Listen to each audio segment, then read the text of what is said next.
Hello again, Vinyl Community. This is Matt, and today I'm going to be discussing K-Tel compilation albums. If you have been record collecting for any length of time, you won't have to have been collecting for very long, and you've been crate digging, you've been in thrift stores, you'll probably recognize some of these. K-Tel albums were compilation albums, primarily in the 70s, but they went on into the 80s as well. And there's pros and cons to them, let's put it that way. They sold a lot of copies back in the day, especially in the 70s, before they kind of had a decline in the early 80s. But let's have a look at some of these, because there's pros and cons, I think, to them. So, this is called Music Machine. This is from 1977. And, it's alright. We've got ABBA, Dancing Queen, so that's a classic. Actually, there's a few classics on here. We've got Blinded by the Light, Manfred Mann's Earth Band, Beth by Kiss, Car Wash by Rolls Royce, Elton John, Goodbye Yellow Brick Road, Alice Cooper, You and Me, Marvin Gaye, Got to Give It Up. So it's got some good tracks on it. It also comes with two posters, which is kind of cool. Andy Gibb and Casey and the Sunshine Band. So yeah, that's pretty neat. And actually, this does have the posters still. Next up, Circuit Breaker. This is one of the more common albums that I've seen in thrift stores, along with Music Machine. This is from 1979. This one's not as good. In fact, it's nowhere near as good as the last one. The best track on here by far is Right Down the Line by Jerry Rafferty, which is one of my favorite songs from the 70s. We do have, we have Dance Disco Heat by Sylvester. There's a Rick James track on here, The Babies and Firefall, but it's really, oh geez, it's got Anne Murray on here as well, Anne Bloody Murray. Speaking of thrift stores, I mean, every other thrift store you go into has at least 5 Anne Murray LPs, so hey, if you want to check out Anne Murray without having to buy a whole album, this is your guy right here. Next up, Emotions. Today's Love Hits, All Originals. This is from 1978. It's got like the Commodores, Easy, Seals and Cross, Get Closer. If I Can't Have You by Yvonne Elliman, which is really more of a disco track than a love ballad. But yeah, it's okay. If you were into love songs and ballads in the 70s, I'm sure this would have been right up your alley. Next up we have Starburst. This is from 1979, so this is a little bit of a later K-Tel album. This only has 9 tracks on it. Some of the other K-Tels have as many as 20, but it's okay. We have Bonnie Tyler, It's a Heartache, Nick Gilder, Hot Child in the City, Heatwave, Boogie Nights, that is a disco classic for sure. Shame, Evelyn Champagne King, so it's okay. The other tracks aren't so good. It's a little bit of a mixed bag. Dynamite. This is actually a pretty good one. This has 20 tracks on it, but it's got some really good stuff on it. We have Steelers Wheel, Stuck in the Middle with You, Paper Lace, The Night Chicago Died, Nazareth, This Flight Tonight, Terry Jacks, Seasons in the Sun, Eric Clapton, I Shot the Sheriff. Let's see, Elton John, Honky Cat. So yeah, it's got a lot of good stuff on that one. Next up we have Pure Rock. This one is from 1981, so definitely one of the later ones. They really didn't make too many more of these after the early 80s. And it's okay, actually it's pretty good. We've got like a Journey, Any Way You Want It, Pat Benatar, Hit Me With Your Best Shot, Doobie Brothers, Long Train Running, Cat Scratch Fever by Ted Nugent, Jane by Jefferson Starship, and there's like ZZ Top and Foghat and a bunch of others on here. Yeah, it's not bad, pretty good. And then the last K-Tel album that I have is one of the better ones. This is Southern Fried Rock. This is from 1980, so again on the later side. And we've got like the Charlie Daniels Band and Allman Brothers, Alvin Bishop, Atlanta Rhythm Section, Wet Willie, Marshall Tucker Band. So this is also pretty good. So now let's talk about the pros and cons of these albums. Number one, they're pretty easy to find. Let's start with the pros. They're easy to find. I've seen a lot of these albums in a lot of thrift stores. If you can't find them in a thrift store, check the dollar section of your local record store. Number two, you often find either obscure songs or songs at least that you were not familiar with. Or maybe songs that you've forgotten about. I found that with quite a few of these albums. I was like, oh, I know this song. I didn't know it was by that particular artist, or I didn't know that was the name of the song. So in terms of kind of broadening your music horizons, they're not bad. You will find things that you had long forgotten about.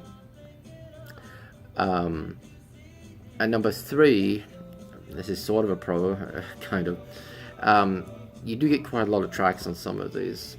Now, let's go into the cons, because that's also a con. Having a lot of tracks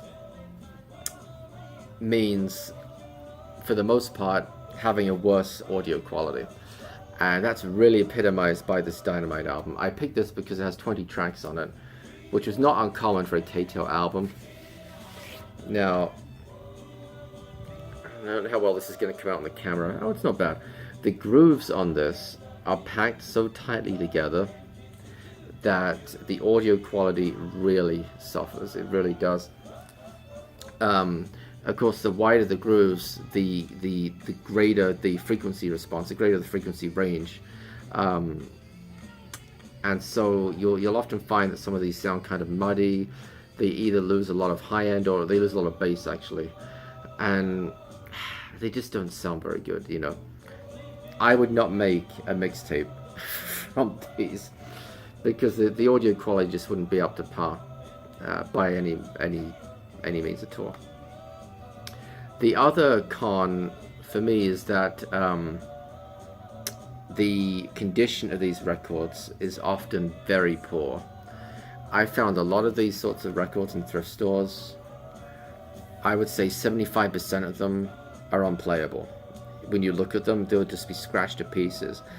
You know, and maybe that's true for a lot of records in thrift stores anyway, and I'm picking on the K-Tel albums a little unfairly, but like I said, 3/4 of them tend to be just completely trash. I don't know. Well, I was going to say I don't know what people did with these in the day, but actually I have a theory. These are the sorts of records that you would have taken to parties, to gatherings back in the 70s or early 80s. Well, it makes perfect sense. You've got a lot of tracks. You've got a variety, a good mix of tracks. So you would, hey, rather than have to bring a stack of albums, you bring a couple of these K-Tel albums. And as a result, of course, people handle them, they get abused, and they just end up kind of being trash, which is too bad. The other sort of thing I've noticed as well is, even if they look to be in good condition, they skip a lot. And I think that is partly because, you know, they've been played a lot, so there might be a lot of groove wear. But also the fact that the grooves are packed so tightly together anyway, it's really not very forgiving on your stylus. You know, it's much easier for them to jump out of the grooves, in my experience. So yeah, it's a little bit of a double-edged sword, whether you should get these records, whether you should collect them.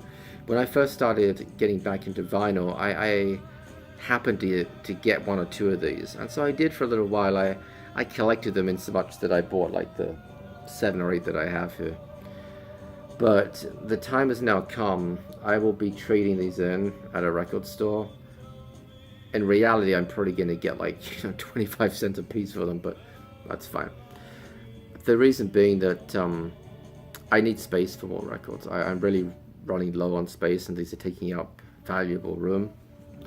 And I just don't listen to them enough. And even if I did, as I mentioned, the audio quality on them is some are worse, some are better than others, it's true, but particularly on like this Dynamite, where they pack so many tracks together, the audio quality just isn't there. It's not. And most of the best songs on this album I have anyway on other albums, so I've kind of come to the conclusion that it's time to let go of the K-Tels. And I have a few other compilation albums too, like by Ronco. This is a disco album by Ronco. Same problem, you know, the grooves are packed tightly together. It's hard to find these in good condition. So I think it's just time to let go of them, you know.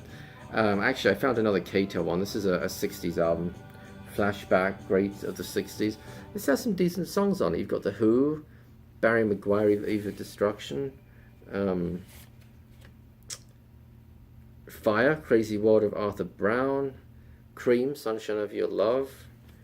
I don't know, you know, now I start to read out the track listings and I start to question myself and think maybe I should keep one or two of these, but no, I just have to remember that the audio quality on these, even if there are relatively few tracks, it's always pretty sucky. It really is. And again, if I'm not playing them, why keep them? So I'd be interested to know if any of you guys have or collect any of these K-Tel albums.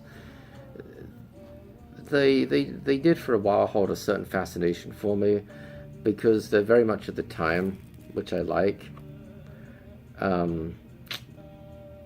But yeah, I've had enough experiences with them now that it's like let's just get rid of them, especially if I'm not listening to them. Yeah, so I'd be interested again to see if you guys have any, if you have any unusual ones. I don't even know how many. I mean, they made like dozens of them back in the day.